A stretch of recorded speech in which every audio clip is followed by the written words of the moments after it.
Welcome to the Explainer. So, look, if you're firing up GTA Online in 2026 and your main goal is to make some serious cash, you absolutely have to hear this. I see players doing this literally every single day. They load in, look at their hard-earned cash, and instantly buy the absolute most expensive property on the map right out of the gate. And I'm telling you right now, that is a massive, massive mistake. Let's get right into it.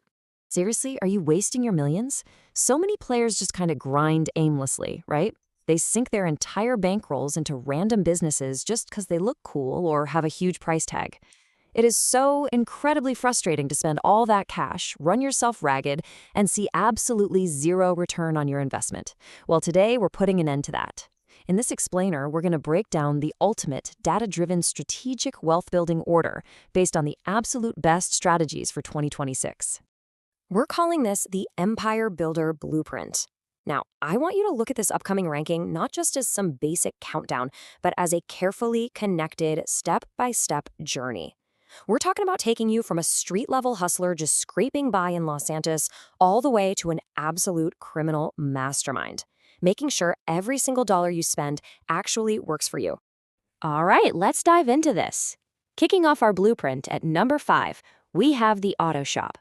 Now, the Auto Shop is a fantastic choice if you're someone who truly enjoys active gameplay. You get to modify customer cars, run specific robbery contracts, and you unlock some genuinely useful vehicle customization features for your own fleet. The biggest perk here? It's just really fun. You get a nice variety of missions that keep the game feeling fresh. But here's exactly why it sits at number 5. If your main goal is maximum money per hour efficiency, the Auto Shop just shouldn't be your very first purchase. It's really for players who want to balance profit with hands-on fun rather than pure, raw efficiency. Stepping right up the ladder to number 4, we've got the Agency. The Agency is an absolute powerhouse for active solo grinding.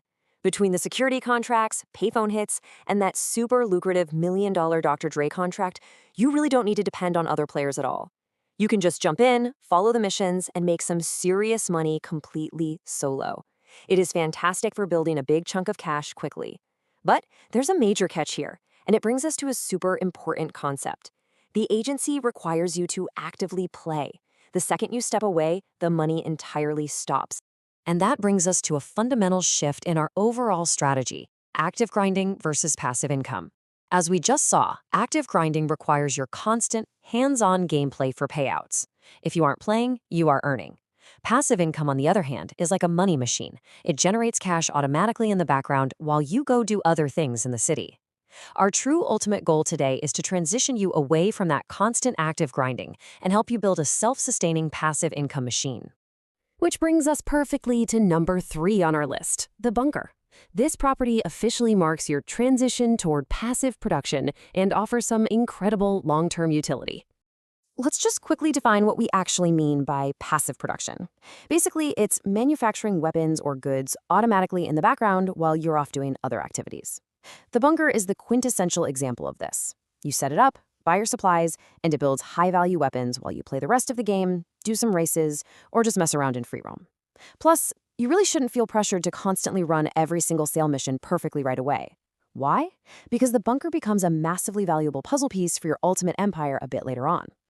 Coming in hot at number 2 is the Acid Lab.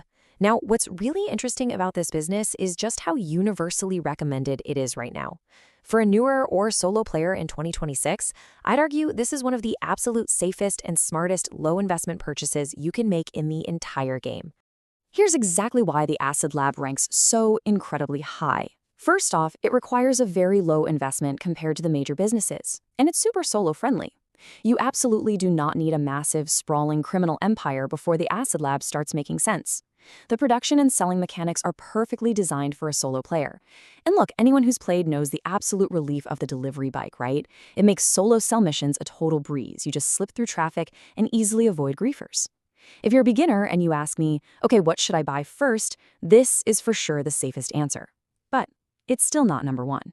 So it's time to unveil the number 1 absolute best business for a long-term GTA Online empire. It is the Nightclub. The Nightclub is an absolute beast, primarily because of 2 major income streams. First up, the Popularity Safe brings in steady, reliable cash. We're talking up to $50,000 in-game day, literally just for keeping the party going. But second, and honestly, way more importantly, is the underground warehouse. This is where the magic happens. You assign technicians to automatically gather different types of goods based on the other businesses you already own. This means your nightclub becomes an absolute powerhouse passive income backbone. But, and this is a big but, only if you have the feeder businesses to actually support it. Which leads us to the biggest beginner mistake in GTA Online right now. Guys, it is a massive trap. Do not, under any circumstances, buy the nightclub from zero. I see players do this all the time. They grind out the cash, buy a nightclub expecting an instant money printer, and then they just stare at an empty basement. Remember those warehouse technicians we just talked about? Yeah, they only collect goods if you own other feeder businesses like the bunker or MC businesses to supply them. If you start with a nightclub and nothing else, it's practically useless. You have to build up to it.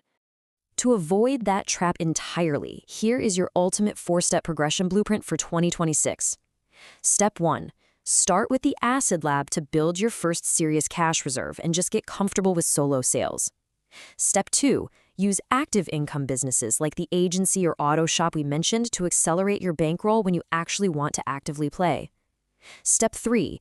Add complementary businesses like the bunker and selected MC businesses to jumpstart your passive background production. And finally, Step 4. Buy the nightclub, upgrade it, and connect everything.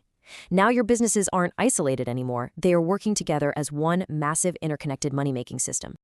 Now I know exactly what some of you veterans are thinking right now. But wait, what about Cayo Perico? And yes, we absolutely have to address the elephant in the room. The Kasatka unlocks the Cayo Perico heist, and let's be real, that remains a highly effective method for generating large chunks of cash very, very quickly. But here's the thing, Cayo Perico doesn't compete with your business empire. It actually perfectly complements it. Think of it like this. Your business empire, anchored by the nightclub and bunker, builds your passive wealth automatically over time. Cayo Perico, via the Kasatka, is your active generator for massive, immediate cash injections. The absolute strongest strategy in 2026 is combining both. While your passive empire is cooking in the background and filling up your warehouses, you actively run Cayo Perico to maximize every single minute you spend in the game. It's the best of both worlds. So let's just do a quick recap of our top 5. We started at the auto shop and agency for that active playstyle, moved through the bunker and acid lab for low investment passive production, and finally culminated with the nightclub as our ultimate passive backbone. This progression from active hustle to passive mastermind is your clear roadmap. This is exactly how you allocate your bankroll strategically without wasting a single dime. I want to leave you with this exact quote directly from our source material today because it beautifully sums up the entire philosophy of this explainer. Don't waste millions buying businesses just because they look expensive. Build your GTA Online empire strategically. I really want you to let that sink in before you make your next big purchase. So the only question left for you is, which piece of the empire are you buying next? Are you starting fresh with an acid lab, or are you finally connecting your nightclub to the rest of your network? Let me know. If this explainer saved you from wasting your hard-earned money, hit that like button, subscribe for more strategic deep dives, and comment the word nightclub down below if you're officially building